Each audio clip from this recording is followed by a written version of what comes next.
Hi, and thanks for joining me.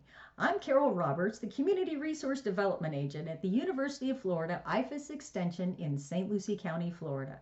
Today, we're going to talk about love and money because it's important to know how to lose your heart and keep your wallet at the same time. Let's get started.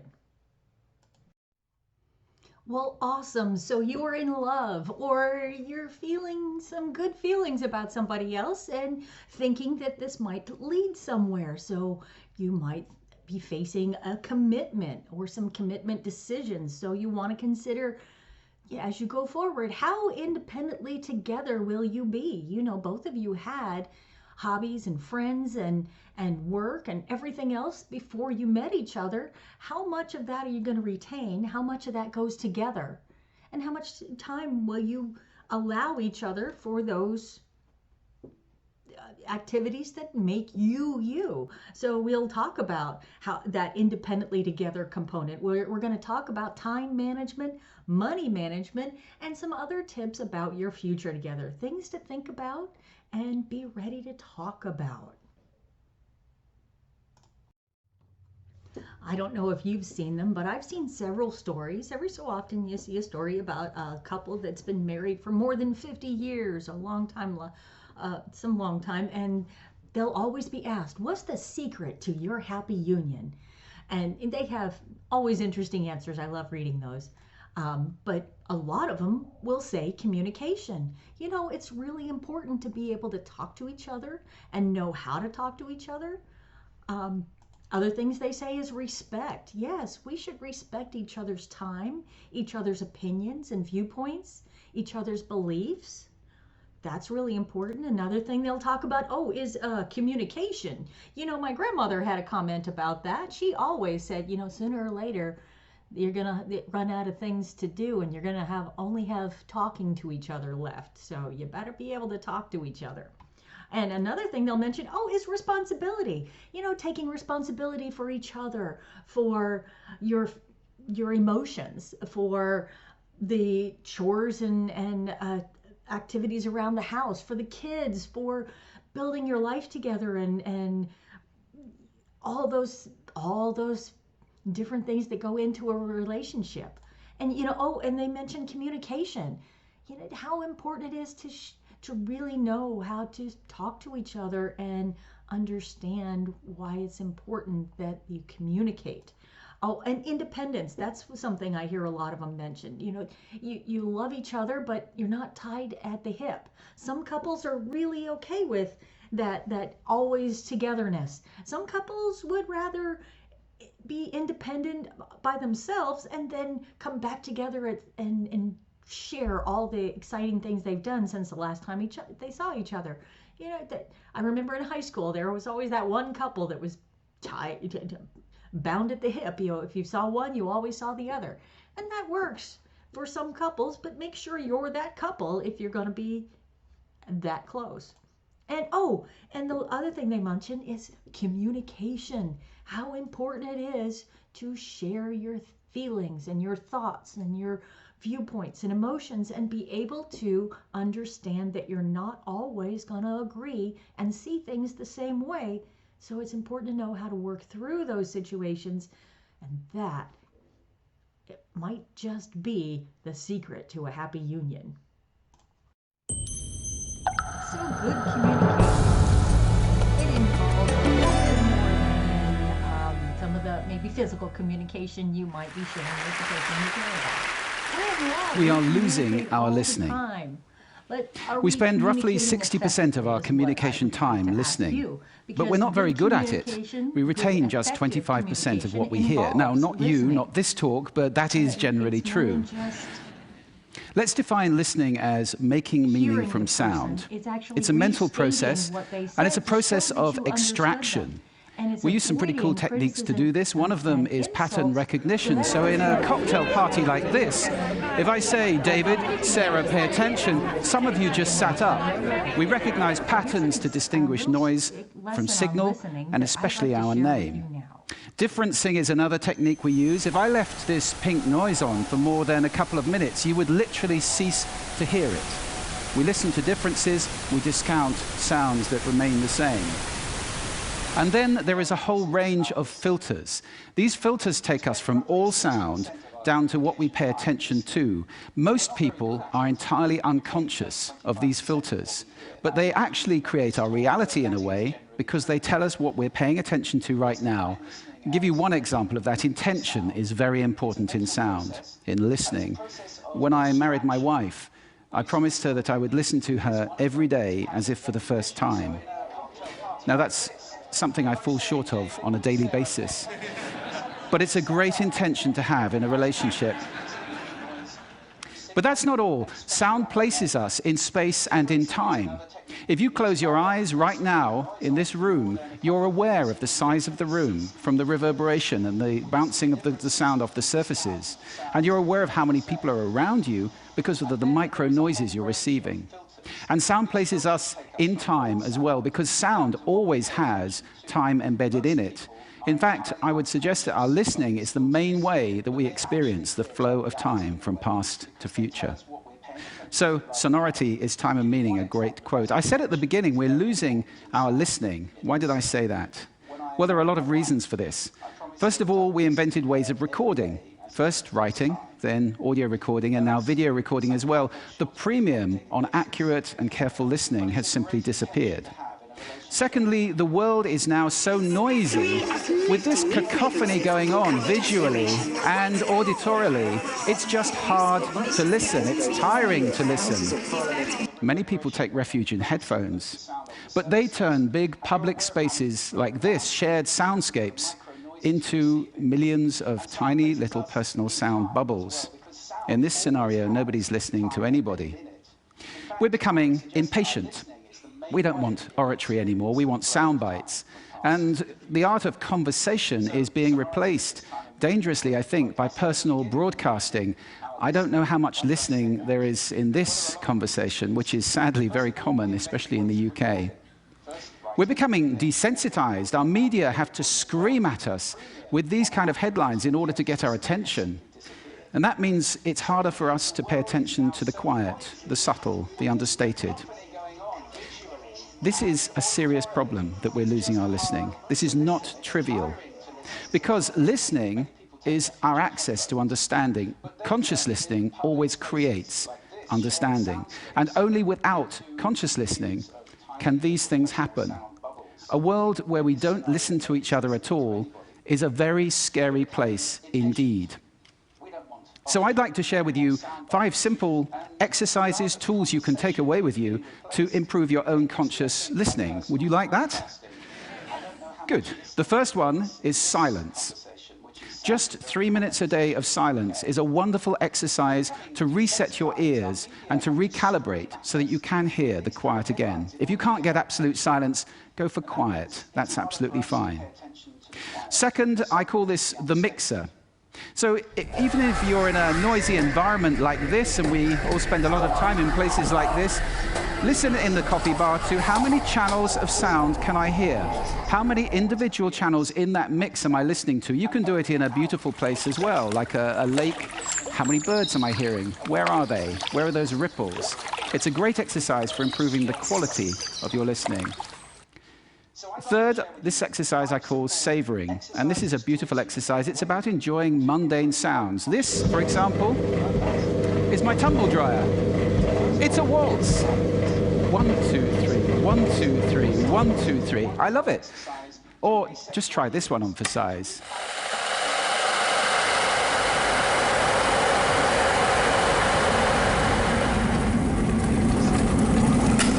Wow! So mundane sounds can be really interesting if you pay attention. I call that the hidden choir. It's around us all the time. The next exercise is probably the most important of all of these. If you just take one thing away, this is listening positions. The idea that you can move your listening position to what's appropriate to what you're listening to. This is playing with those filters. You remember I gave you those filters at the beginning? It's starting to play with them as levers, to get conscious about them and to move to different places. These are just some of the listening positions or scales of listening positions that you can use. There are many. Have fun with that. It's very exciting.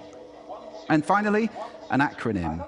You can use this in listening, in communication. If you're in any one of those roles, and I think that probably is everybody who's listening to this talk. The acronym is RASA, which is the Sanskrit word for juice or essence. And RASA stands for receive, which means pay attention to the person, appreciate, making little noises like, oh, okay. Summarize, the word so is very important in communication, and ask questions afterwards.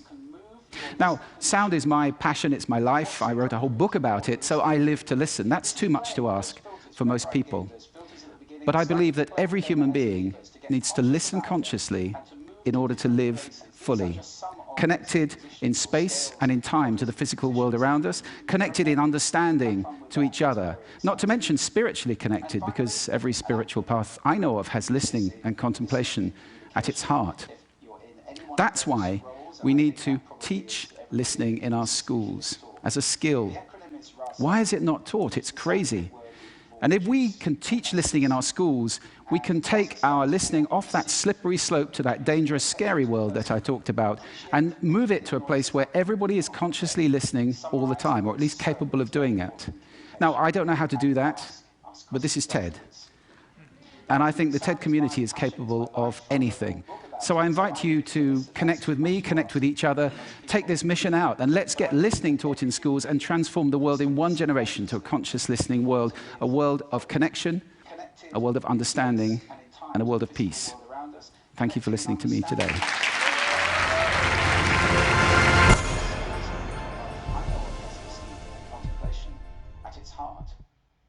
That's why we need to teach listening in our schools as a skill. Why is it not taught? It's crazy. And if we can teach listening in our schools, we can take our listening off that slippery slope to that dangerous, scary world that I talked about and move it to a place where everybody is consciously listening all the time, or at least capable of doing that. Now, I don't know how to do that, but this is TED. And I think the TED community is capable of anything. So I invite you to connect with me, connect with each other, take this mission out, and let's get listening taught in schools and transform the world in one generation to a conscious listening world, a world of connection, a world of understanding, and a world of peace. Thank you for listening to me today.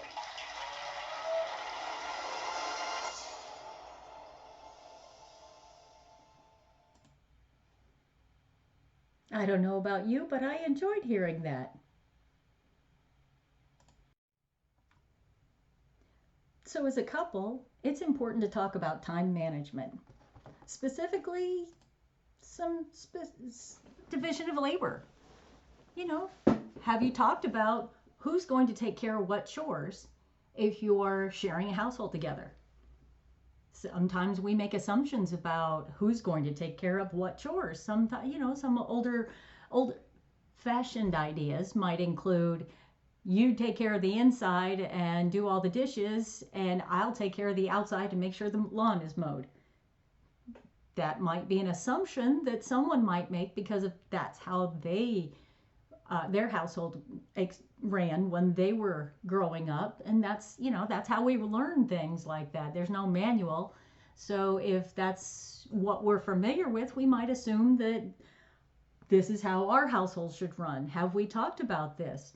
Maybe that's not your experience, and it might cause friction if we're not on the same page with that kind of division of labor. So we also need to talk about the division of leisure time as well.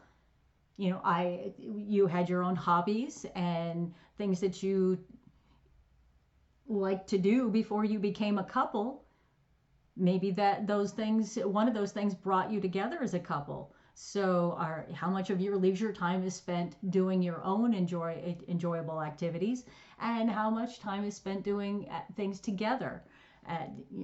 We might want to make sure that we've talked about that, so we have divided that leisure and labor time in a way that both people feel is fair and equitable. How about the scope of family involvement? Some of us like to be around our family and some of us don't. And what kind of family interaction does each party of the couple assume is normal? Sometimes one couple, one person in the couple is used to going back to their families every weekend. We're going to have dinner at mom's every Sunday. That's just what the whole family does. And some don't have close family or close ties with their family. And is that a comfortable situation for them or uncomfortable when there's a lot of family involvement? Sometimes that needs to be talked about so we understand where each other's opinions are and preferences. How about just general responsibilities? Who's going to pay the bills? Who's going to take care of our washing the windows? Who's going to make sure that we have enough income in our household, especially if we add another family member, whether it have 2 legs or 4, who's going to take care of that? Who's going to be responsible for those things? So, making sure the taxes are paid, hooking up utilities, all those little responsibilities and that take up our time. We want to make sure that we both feel that however they're being divided, it's fair for everyone. And then individual and shared hobbies, we talked about that with the leisure time a bit, but what if somebody's really involved in a baseball group or something like that? You want to make sure that they have the time to do that and it's not negatively impacting the rest of the responsibilities. If leisure time involves hanging out with your friends, are you comfortable with how much time is spent with friends and other couples or other individuals? And the parenting philosophy. That's an important discussion to have if like I said, 2-legged or 4-legged responsibilities are coming into the household. What's the philosophy? Are we into corporal punishment? Do we both believe that? Or is there a shared belief in discussing and timeouts for small children? That those things have to be discussed because that takes up a lot of our time when we add a parental responsibility to the relationship. And we want to make sure that our time is carefully accounted for and respected by each other. And just as important as our time, our money is important. So we should talk about our financial philosophy. Are we spenders or savers? Do you know that studies find that opposites attract? You've heard that saying. It's reinforced by studies that show that spenders tend to have relationships with savers. One of the couple is usually more of a saver or a spender than the other. And you know why that is? Because we see that feature in someone else and we really appreciate that. I tend to be a saver, and I just can really appreciate when I see my significant other says, you know what, let's just go out to dinner tonight. I think we can afford it. And I have a little bit of we already went out to dinner last week. But sometimes we need that voice of reason to say, let's have a little quality of life instead of sitting at home and staring at the 4 walls and thinking about how nicely our savings account is being maintained. There are different financial philosophies. Is someone more risk averse with their funds, or are they more cautious? That's something you really need to talk about. And that helps you determine your goals, your individual goals, and your goals as a couple. Do you want to work towards home ownership? Do you want to work towards travel, retirement? Do you want to work towards furthering your education? There are so many different goals that you could talk about, and it's important to understand where your goals as individuals and couples, as a couple, come together, because then you understand more about your financial philosophy, and and that can lead to more understanding of each other's credit history as well. It's interesting to me some of the things that can happen on a first date, but when I ask a new couple, do you know each other's credit score? Most often they giggle, they're embarrassed, and they say, oh no. Do you know how much they make as an annual salary? Oh, an hourly wage. Oh, no, you can't ask somebody that. I get that reaction a lot. But why is it okay for some of the other intimate things that happen early in a relationship to happen when you don't even know each other's credit history, your family history, your criminal history? Who knows? But credit history, we're talking about money management here, so the credit history is important. You know, in Florida, you not only marry the other person's strange relatives, you also marry their credit history. Once you're married, you are responsible for your spouse's debt in the state of Florida. You never share a credit file. Couples don't have a combined credit file. Each individual has a credit file. But the actions that each of you take as an individual before you're married can affect it can have an impact on your credit file because you now are responsible for that other person's debt. Your day-to-day spending. Is it okay that your spouse or your significant other in your household is stopping by the convenience store every day to grab a Coke, a Slurpee, and a couple bags of chips and a donut, and they're just nickeling and diming your account to death? Is that okay with you? If it is, great. And maybe you don't need to talk about it. Maybe if it's bothering you, it's something you need to talk about. Day-to-day spending. How much did we spend on clothes this month, honey? How much did we spend on shoes? Did we really need those shoes? Can I get a fishing pole? No, the account's really low, so hold off on that fishing pole.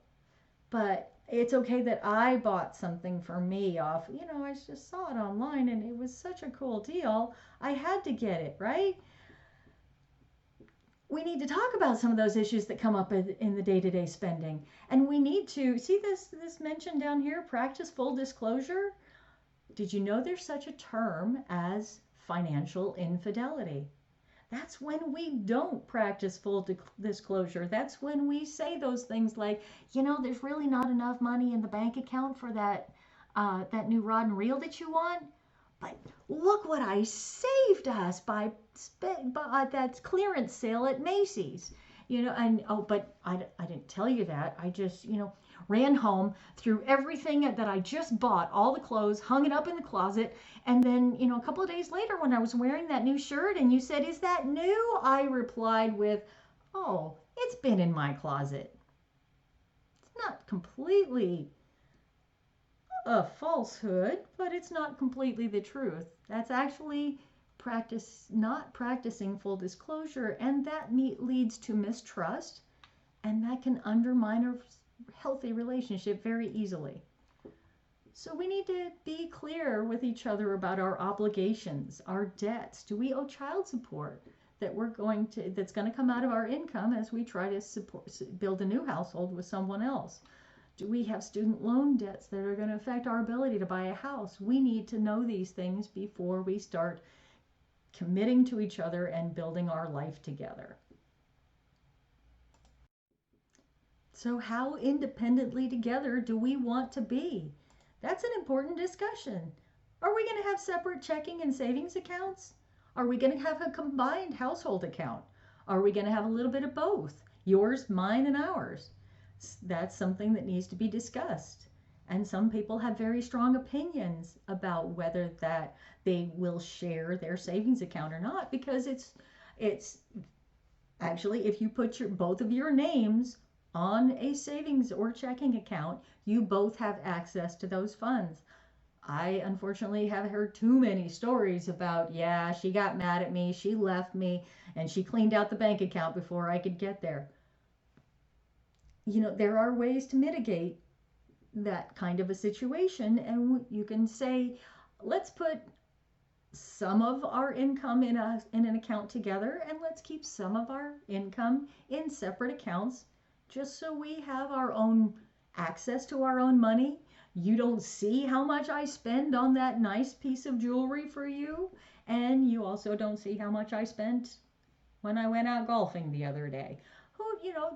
That can help to reduce some of the stresses in a relationship when you're both responsible for your own money. And You could decide to each, you pay the electric bill and I'll pay the water bill. You pay the cable bill and I'll pay the cell phone bill. That's another arrangement, but you don't assume how the arrangement's going to work. Have a conversation about it.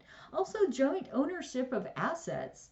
What if you owned a home independently before you decided to pop the question to someone else? What happens to that asset? Do you want to make sure that it's protected in case something doesn't work out as well as hoped? Or are you going to go full throttle and put your name on the deed as soon as you can? That's something to discuss. Also with cars and other kinds of assets that have titles, it's very important to consider the word between your name on some of those assets. If you have a car that says this car is owned by Joe Smith and Jane Smith, then both of your names are necessary in order to sell that car, to transfer that title to someone else. But if it says this car is owned by Jane Smith or Joe Smith, either one of you could sign the title and transfer the ownership of that asset. It's something that you would want to consider before setting up joint ownership of these assets. That's all.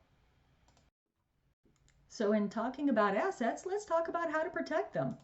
Let's talk about a legal tool called a prenuptial agreement. There are many reasons to have a prenuptial agreement.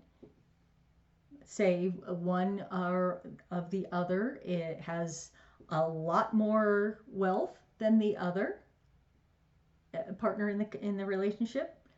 Maybe the one party of the couple has a lot more debt than the other party in the relationship. What if you have children from previous relationships and you want to make sure that some of your assets will always belong to those children, or you want to make sure that the care of those children is explained before any kind of a marriage happens. So there's a lot of reasons for prenuptial agreements, but and you don't necessarily have to be rich to need one. But the time to bring it up is not when you're standing at the altar. The time to start discussing the need or the desire for a prenuptial agreement is when the topic of marriage is first introduced. Because there should be a lot of communicating before we even pop the question, I would think. So you know what they're going to answer before you even ask the question, like a good lawyer would. So in your prenuptial agreement, we talked about who needs them. What should be included or excluded? Your assets and the children that are part of your family. How official should it be? It depends on how much of an estate, how many assets you have. And how do you discuss the topic? Bring it up in with plenty of advance notice, and say, I hope. You might say something like, I hope and I know that we are always going to be together. But just in case we're not, I want to make sure each of us is protected in a situation before a lawyer can tear everything we've built apart. And there is such a thing as a sunset clause. You can say, let's put a 5-year sunset clause on this prenuptial agreement. If we are still together in 5 years, 10 years, 20 years down the road and everything is rosy and we're going to grow old together, we know it, let's just put this prenuptial agreement to bed. And we know that at that time, we are completely 100% committed to being together, lock, stock, and barrel. You can do. All right, so you're protected and you're ready. You're in love and you've talked about everything and you're going to tie that knot. She said yes. So what do you need to talk about now? Well, how about the budget for the wedding and the honeymoon? How much are we going to spend of our future financial stability to show everyone how much we love each other? It's a lot to consider. You know, they say the number one thing couples fight about is money. They say. Who's they, right? Studies have shown that couples fight a lot about money.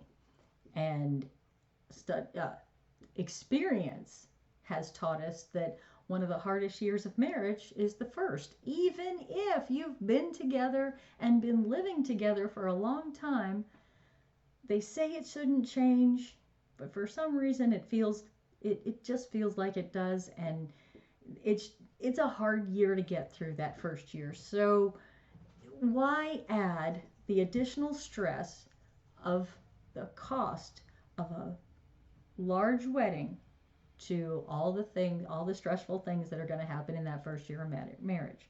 If you are in a financially stable place and ready for that big wedding, or you have family and friends that are going to throw this bash for you, go all out, but consider the budget for the wedding and the honeymoon in your planning. Where and when are you going to have this shindig, and how many people are going to be there? That makes a difference on how many people you have to pay for to have lunch, how many people are going to be cozying up to the open bar, or how many drink tickets are you going to buy for everybody to start the reception off in a good mood? All those things come into play. How many flowers do we have to have for all the flower girls? You need how many best men? That equates to how many tuxes we have to rent. There can be a lot of expenses that go into planning a wedding. And one of the most recent estimates I saw that they showed that the average wedding in the United States is costing about $40,000. I'd rather have a car personally, but that's me. How about who's paying? Yes, that is the discussion to have, and don't assume that the bride's parents pay for the wedding. More and more couples are waiting until they're older to get married, and they have built their careers, and their parents are going, well, that's nice, you do enjoy yourself, and they're not opting to pay for the wedding. It was a tradition. Traditions are getting thrown out the window lately, aren't they? Especially in the year 2020. So also we want to talk about the marriage license. In the state of Florida, it costs about $67. At the last I knew, about $67 for a marriage license. There is a waiting period of 3 days unless you have proof that you attended a marriage preparation class, and then you get a discount. But what about changing your name? That's something you have to decide after the wedding happens. And that I talked about tradition going out the window lately. More and more people are deciding to keep their maiden name. More and more women are not changing their name to their spouse's name. Might be a discussion you have to have. Is your future husband, a traditionalist who wants you to carry their name?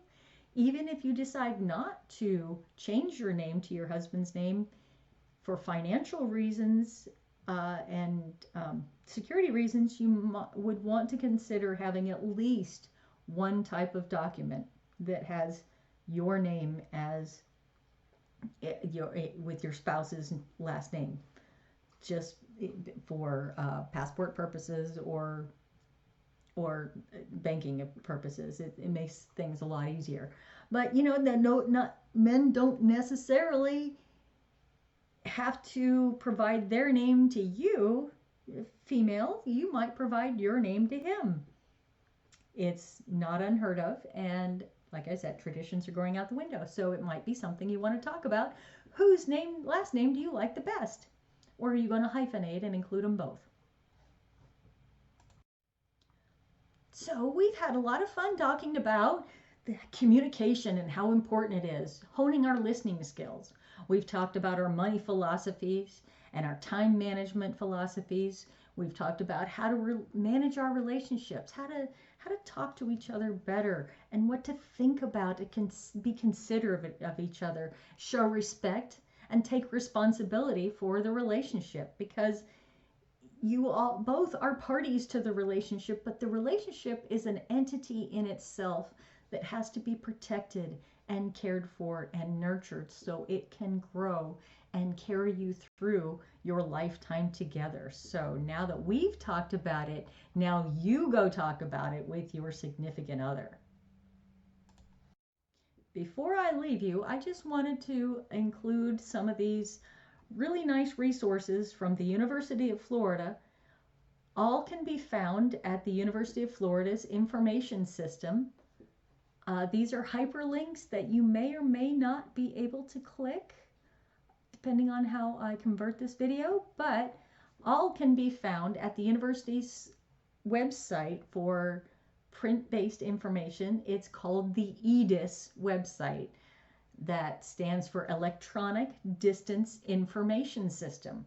And EDIS website is actually edis.ifas.ufl.edu. EDIS IFAS ufl.edu is your source for all kinds of information, not just relationship information, but how about gardening information? How about financial management information? How about starting a new business? How about taking care of the ant problem that's happening in your combined household now that he brought all those sugary treats? I'm just kidding, folks.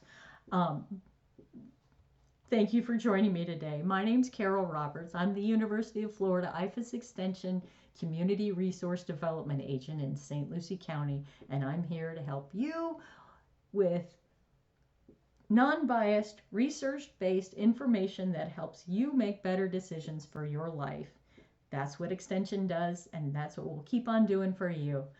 Feel free to scroll back to the beginning to see my phone number and email address. Reach out if you'd like, and I will share additional resources and help you answer any questions that you might have. Thank you so much.